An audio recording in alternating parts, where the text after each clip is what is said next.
Okay, my friends, I hope you find this as interesting as I did. I have been studying the body chemistry and disease and infection and viruses and bacteria and all of the different chemistry of the body, the genomics and how the body responds and the on-off codes that are called methylation of different CPG islands, which are the areas that store these codes. And it all boils down to one specific thing. It's all chemistry. Now, how does that chemistry actually go instantly and respond? That's the key. Now, why does your body temperature go up when you have a virus such as the flu? Why is it the temperature go up? Well, I can tell you why. It's because of chemistry. There's nothing that happens that isn't related to chemistry. Now, they say it's caused by chemicals called pyrogens flowing in the bloodstream. They make their way to the hypothalamus in the brain, which is in charge of regulating body temperature. Well, you still have it's doing chemistry. When the pyrogens bind to certain receptors in the hypothalamus, body temperature rises. Well, that could be. One common pyrogen is interleukin-1. So let's look at that, see, because this is the way you have to progress the research. Go and look at what they're talking about and how this reacts with white blood cells. The macrophages, those are the killers, the eaters of all the bad stuff, when they come into contact with certain bacteria and viruses. The interleukin-1 has multiple purposes, one of which is to signal other white blood cells called helper T cells into action. So I'm going to show you a new video. Well, it's not new. It's been out for a few years, but I think it's been just overlooked, that shows how these two work. You see what it just said? Interleukin-1 has multiple purposes, one of which is to signal other white blood cells. So it signals them, and they're the helper T cells to make them go into action, to go out and terminate. Now, this is what a helper T cell is. It's a type of immune cell. It stimulates a killer T cell, macrophages, B cells, to make immune responses. They sort of lumping everything together. All they know is that there's one that's a sniffer and there's one that's a killer. And that has been seen in recent research by Gokal at UC Berkeley, I believe it is. All right, so let's take a look at interleukin-1. It's 11 different cytokines, they say. There could be who knows how many, but they're saying 11 now. It's a family, a group of 11 cytokines play a central role in the regulation of immune and inflammatory responses to infections. They are a broad, loose category of small proteins. Proteins are like this. Where did I show you how they're made and where they come from? They're important in cell signaling. You don't signal the cell to do something, it doesn't do anything. Cytokines are peptides. Peptides are these little beads, I'll show you in a second, and cannot cross the lipid layer, which is the membrane of cells, to enter the cytoplasm. They can't get in there. Cytokines have been shown to be involved in autocrine, paracrine, and endocrine signaling as immunomodulating agents. They regulate your immune system, they believe. However, I believe we're dealing with bacteria that make these proteins, and the proteins are not available to do the job. These are the proteins. Let's look at what a protein is made out of and where they come from. Okay, this is from a company that they make clean water, apparently. It's called Ultra Clear. And they're talking about bacteria, enzymes, and chemicals. What is the difference between the three? Make it very simple. That's why I use this representation. It says, what are the differences? Now, bacteria are living cells. They have the capability of consuming waste. That's the key. Bacteria consume the waste in your bodies. They're like filter feeders of all kind of different types. They can reproduce. They can produce enzymes. Well, better said, bacteria are the factories. Bacteria are the factories that produce the enzymes. And you have to have the right bacteria present in the right quantities, in the right conditions to be healthy, or to make your water clean. That's basically is what they're saying here. Now let's take it another step. Okay, this is UC Berkeley. His name is Gokul, and he's very, very good. And this is Seeker. Now, here's what he's going to talk about is this brand new way they could look at cells, and they found out they don't work the way they thought they would. It says your textbooks are wrong. This is what cells actually look like. And this is UC Berkeley doing the latest research. Now listen to this. And again, this is Gokul, UC Berkeley. Now, let's see if I got the sound right. Here we go. I still remember the moment. It's something I will never forget. The hair on my hands just stood up. It's a microscopic universe within each cell. This is an unprecedented view of the cellular world, where we can actually see immune cells scooping up sugars in the ear of a zebrafish in real time. Focusing only on the crawling immune cells, we've noticed two classes of them. One was not hungry at all, but it was very active in terms of trying to figure out, what the environment is. There was another one that was kind of slouching around with a lot of food in its belly. We can actually conceptualize and visualize and analyze the contents of each of these cellular compartments in this crawling immune cell as it's kind of, scooping up its environment. All right, this is like he says, unprecedented. They had no clue that that's what was going on. But what I want you to focus on is the fact that it's just an enormous web of pockets and holes and so forth that they really never knew about, because it's called interstitium. And in that interstitium is where these white blood cells are. They're very big, large blood cells, and they're right below the layer that is your membrane. And it's supposed to attack back out if something tries to break through that membrane. Now, it gets its instruction from that sniffer one, the one that was just didn't eat anything. And then it comes back here and it tells one of these, I believe it's a bacteria that goes around scooping all these things up, and then it drives right out and goes to deliver the product. Now listen. Cells scooping up sugars in the ear of a zebrafish in real time. Focusing only on the crawling immune cells, we've noticed two classes of them. One. All right, here's the one that just goes around sniffing. It doesn't eat anything. It doesn't really do much. It's literally a magnetic particle that goes right around looking for other magnetic particles that fit that signature. It squishes all around through your body. And if it sees one, it somehow alerts the big one to scoop up all that stuff and go deliver it to kill that thing. All right, now let's continue. It was not hungry at all, but it was very active in terms of trying to figure out, what the environment is. There was another one that was kind of slouching around with a lot of food in its belly. All right, when he says a lot of food in its belly, this, I believe, is enzymes. These are either that or they're peptides or polypeptides, which are the little building blocks. Because all of the proteins, as I'll show you in a minute, are huge, huge, huge, elaborate molecules. But they're all made of little tiny bits and pieces of polypeptides, which are amino acids. There's 20 of them, and they can fit together in a pattern of all these different color beads. And then it has to be exactly a certain, and if it's just not exactly that way, it doesn't work. That's what enzymes are all about. They are elegant piles of proteins. This, I believe, is literally a bacteria. And it went around scooping all this stuff up, and now it's going to go out with its propeller, its little flagella, zip, right out through the wall and deliver it. And I'm going to show you in anatomical pictures that show exactly where this layer is. Now remember this huge, huge cavity here. And inside it is where all of the troops live that are going to protect you from invasion through the great wall of your membrane. Now don't forget, this was just discovered recently in the last few years that this interstitium even existed, a newfound organ. And here's the most important part. These are the things that Gokul was showing right here. You see how big those little spots are? You see it? I believe that's your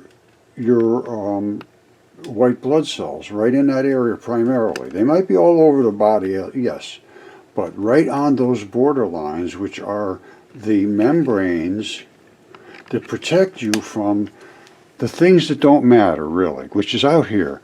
You're always scrubbing the surface of your skin on everything. It just scrubs off. There's a ton of it, so it just flushes off, and it doesn't mean much. But once you get down in here, past the membrane into your vital flesh, whole different story. This has to protect you. And that was a little thing squirted right out into the fluid-filled highway and went out to deliver that product. That's the way I'm seeing the immune system now. And there's one that's a sniffer. It somehow alerts the bacteria to harvest up whatever is required. Out it goes, deliver it to the invaders, and kill them. If that happens, you don't get invaded. All right, we're going to go in deep in a second, but don't forget now, this is, with all that's known about the human anatomy, you wouldn't expect doctors to discover a new body part in this day and age, but now researchers say they've done exactly that. They found a network of fluid-filled spaces that had never been seen before. And here they are right here. This is the interstitium. And this right here is where those immune cells lie. All right, this is the first thing to remember, that a protein is just an unbelievable molecule, and it is squirted out by a bacteria. They have thousands and thousands and thousands of different types of bacteria, and each one of them makes a different type of colored string. And it squirts this string out just like this, and some of them make little tiny bits and pieces like that. Some of them, which is called a peptide, little peptide particle. Some of them make long ones, which are called polypeptides. And then some of them either make or they eventually assemble big, long, very involved ones that are like this, that are called enzymes. That's what we're looking for, is the enzymes to do the job of manufacturing the products. And they're so elegant that when they come up to a product, they go click, and everything is done instantaneously. And what happens is they may come up to something like this, and they go by and they say, that's nothing, we don't worry about him, they don't go by. But it might come up and say, boop, there it is, that's the guy, and it clicked, and it's all over. And who was ever attached to that, they all die at the same time, instantaneously. And then this guy goes on about to go find some more. All right, the colored guy doesn't get even damaged. He goes on, these guys die and they just get flushed out of the body. This guy goes on to see if he can find any more of these guys. That's how an enzyme works. The most elegant thing that was ever created by God. Okay, let's take a look at what we have here. That is what an enzyme is. That's a protein. You see that? That's like this, only times 1,000. And it has to be exactly this. If one of these is broken or broken over here, it doesn't work. That's called denatured. If it's not exactly like that, it will not do its job. And that is the most complex chemistry it's even possible ever. And what happens is all of these little places are different magnetic signatures. They call them dipole moments. And they all have these little dipole moments, which means they're a positive or a negative, and they're in a certain exact location, and that's it. And if you come up to that location and you have that same chemistry that's reversed to it, it'll snap, and that's it. But if you don't, if even one of these is off like that, instead of like this, it's done. It's not going to work. So that's how elegant these are, and every one of these is made by a bacteria. Believe it or not, the bacteria create these in every single time they make them the same way. You see this? Every single time they have all these different colors exactly the same way, and there's 20 different colors. They're called amino acids, and they make protein chains. And like I said, some of these bacteria squirt out 1 or 2 or 3 little particles, and that's their job. And they just float around so that another guy can build them to make something else with bigger pieces. So some of them make little bitty pieces like that. That's it. That's all they do. Some of them make longer ones, and longer ones, and some of them make huge, big, long ones. And other ones go around and they pick up all those little particles, put them together, and say, okay, there it is, done. And then you have, like that guy squirting around, grabbing up all these particles. I don't know, maybe he was building something, maybe he was just harvesting what was out there. But he was obviously gathering something up and squirted right out to do his job. All right, I'm going to try to make this as simple as possible. Cysteine is one of the main amino acids, and this is what it's constructed of. And here's its molecular formula. All right, C6H12N2O4S2. And that's cysteine, and then they go through all the different little things about it. But what it is, it's amino acid. Cysteine is sulfur-containing amino acid. Now, there's 20 different amino acids. And here they are right here. Here's cysteine is just one of them. All right, CYS, they go give it yellow. So now, whoops. If we had the same sort of thing like this as they have, here's how an amino acid turns into an enzyme. All right, it gets coded. All of these things can be flopping around, all these little bits and pieces and so forth, and all of a sudden they get run through this little transferase RNA sequence. And it takes all these things and it programs this bead to be whatever it's programmed to be. All right, which is going to be a protein, which is going to be an enzyme. So oh boy, this is hard to explain.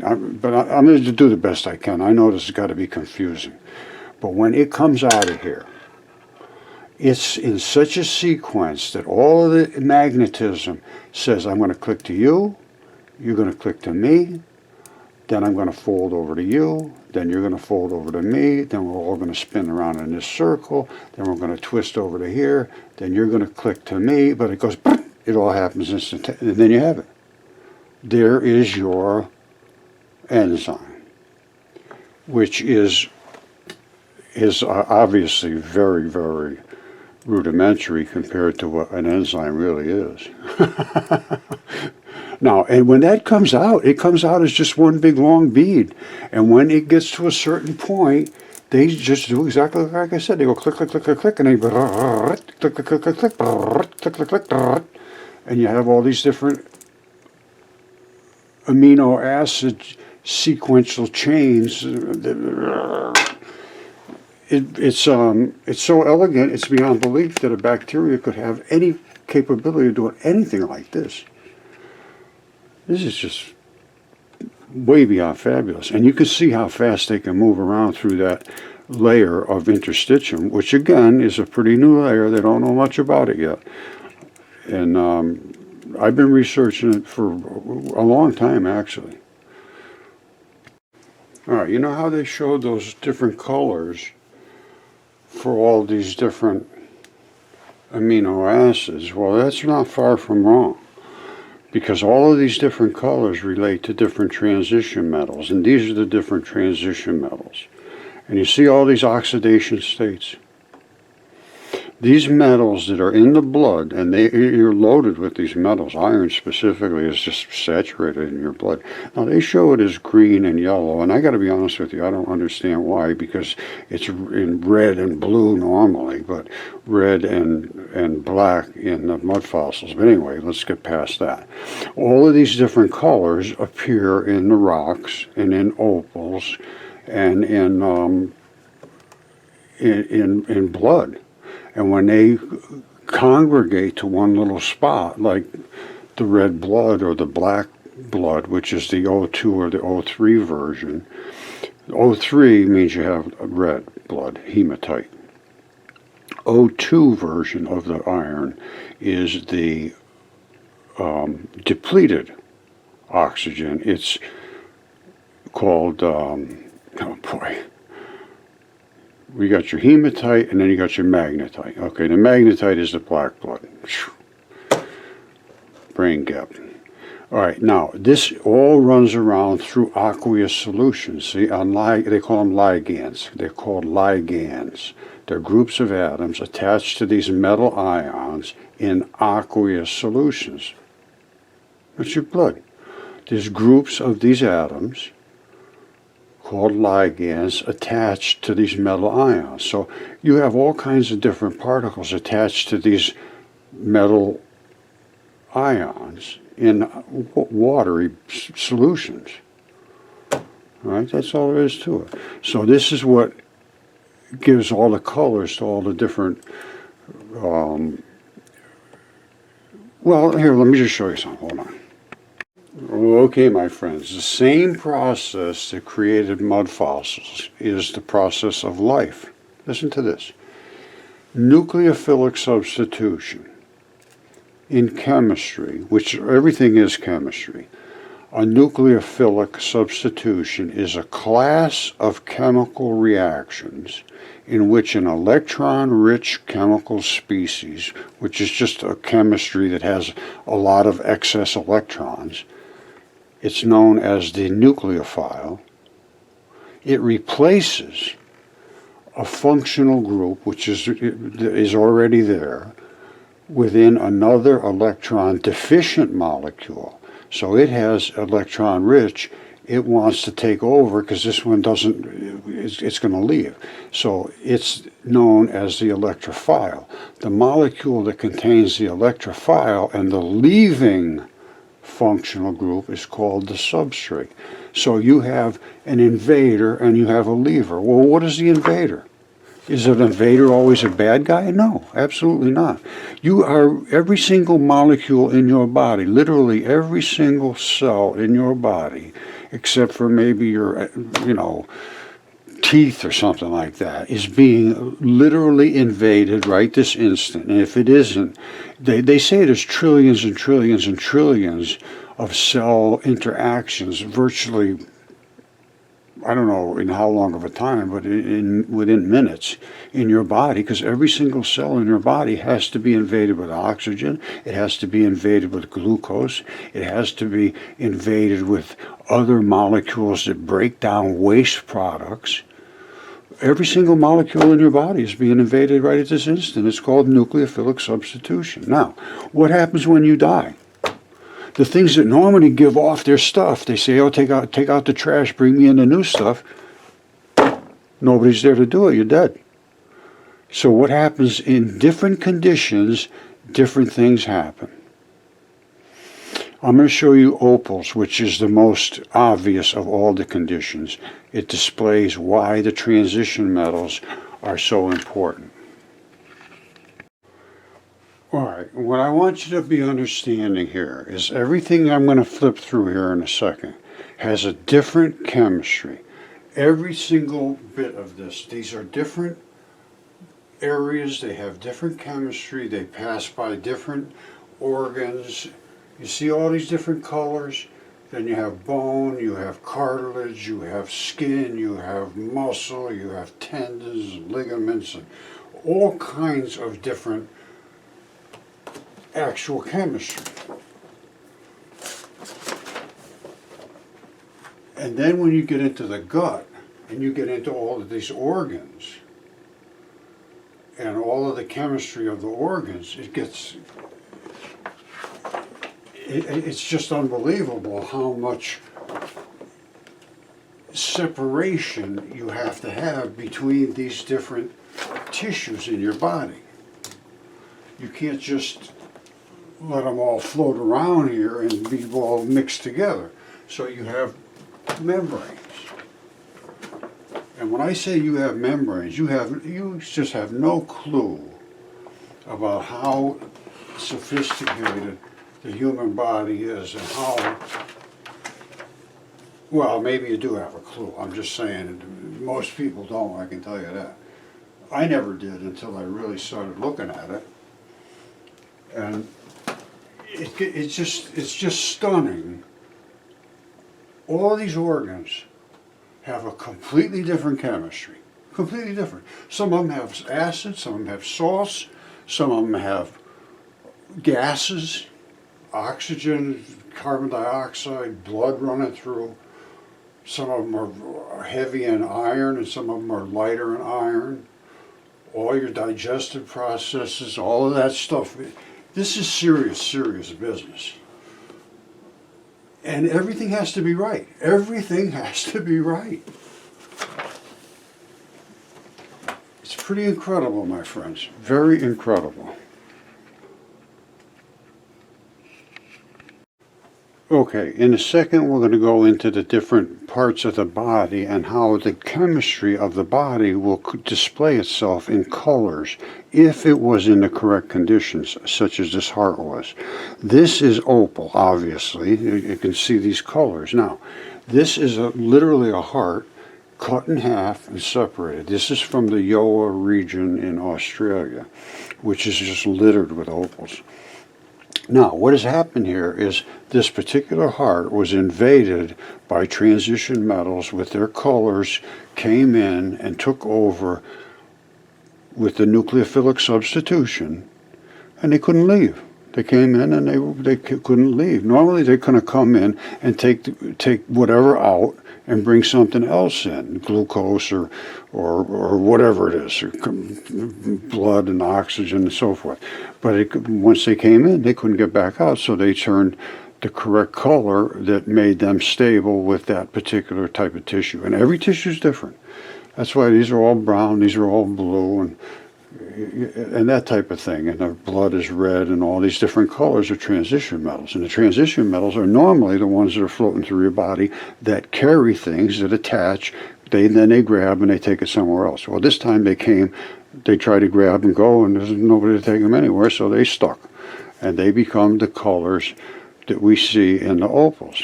Even like this eyeball.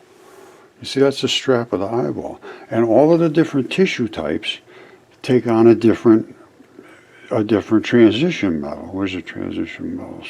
Did I lose them? Hold on a second. Okay, so here we are. Here's the transition metals. These are all these different colors that we see because these are the transition metals that are in blood. I maybe went through this before. I'm going to go over it again. Transition metals form colored compounds and complexes. The colors vary depending upon the charge on the metal ion. These are all the metals that are in your body. Primarily a lot of iron, but all the rest too.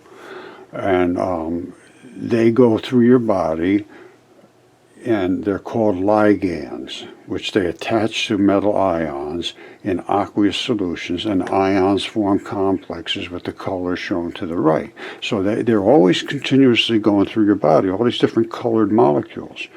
Normally, they're in transition metal complexes in aqueous solutions. Aqueous means watery. So the ligands are little pinchers that pinch on magnetically and attach to the metal. They snap on there magnetically with a certain number of electrons in watery solutions. The ions form complexes with the color shown. As they go through your body, something else says, I'd rather have that than you. And it says, you have enough electrons? It says, oh yeah, I got plenty. So, okay, here, you can have it. Give me those. And it goes on its way. Well, this time it came through and there was no way for it to get out. So they became entrapped in the chemistry that was most inviting. Let's go with that. So that's how, and trees did not do well in the salty water floods. This is trees that did very well because they were in blood. They literally took on the blood, just like this one did. This is a petrified tree too. They didn't petrify well in the Great Flood. The Great Flood destroyed them. But where there was blood, the red, bloody chemistry, it invaded and made them solid. Like, that's a tree And I could see a lot of people say, oh, I'm showing things that I say, oh, that's a foot. And they say, oh, no, that's a tree.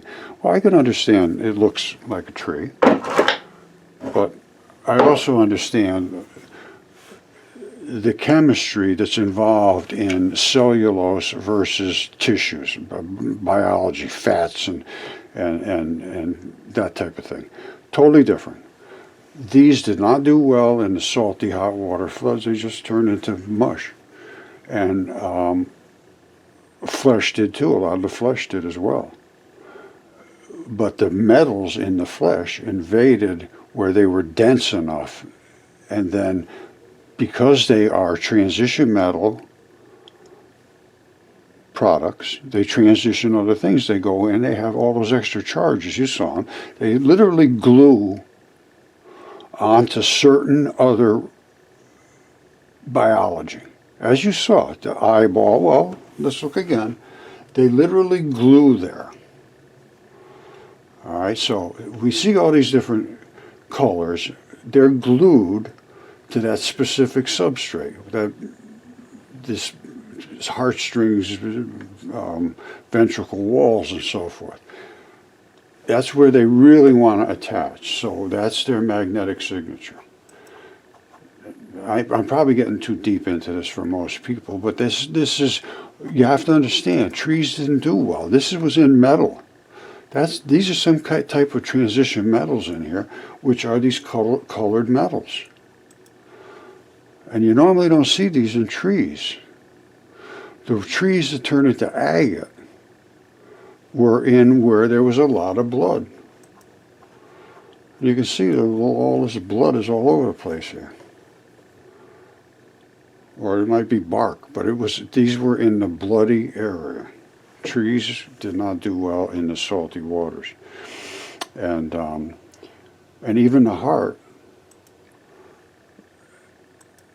this was in this particular heart here, it is also a heart, but it's what they call a water opal. This is the blood opal, and these are water opals. Well, water opal means that there was no real transition metal bonding.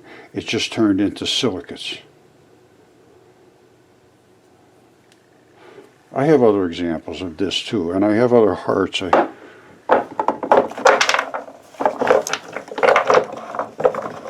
Oh, here's one right here. That's another one. This one here is not. This one I cut to see what was inside, and of course it has all the ventricle. Same things as this. Same thing as.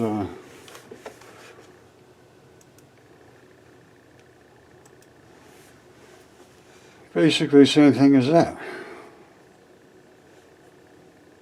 All right, now this one here still has a little bit of the blood in it.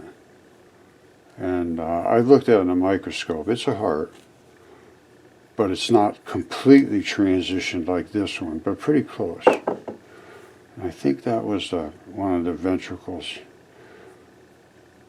And that's it's like this right here, the plumbing right up to the top, and this is the bottom, something like that. Yeah, that's what it is. Right there is that. It's like the other side of that heart.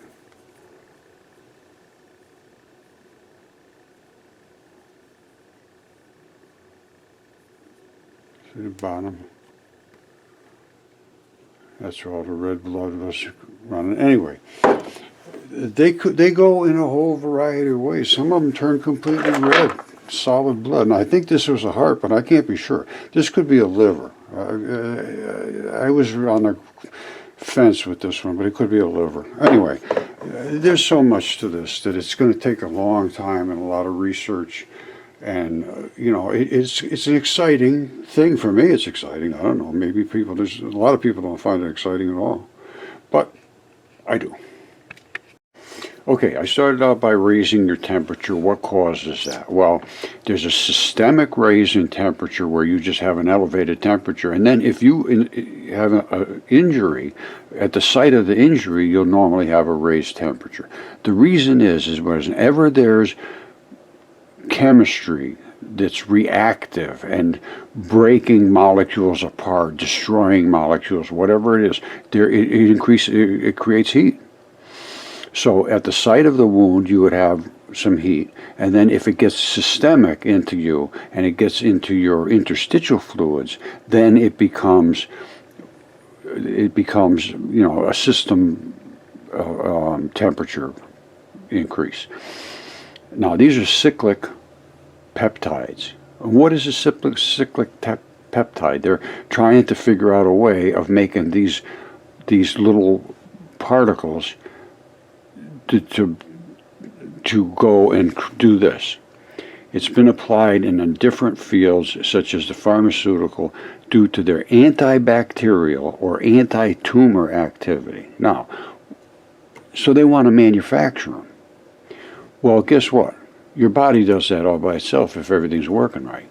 Cyclic lipopeptides, that means from their fat. Cyclic peptides are cyclic peptides chelated by a lipid, which means a fat. Usually a fatty acid side chain. These compounds are produced only, listen to this carefully, these compounds, these cyclic peptides, which are nothing more than enzymes, are produced only in bacteria and fungi of various habitats during cultivation on carbon and nitrogen. They're cultivating them, trying to figure out how to make them. Your body makes them all by itself. These are the kind of things that are in you that make enzymes, which is bacteria. Look at just what it says. Product produced only in bacteria. So you have to have these bacteria in you, otherwise you can't get these cyclic peptides.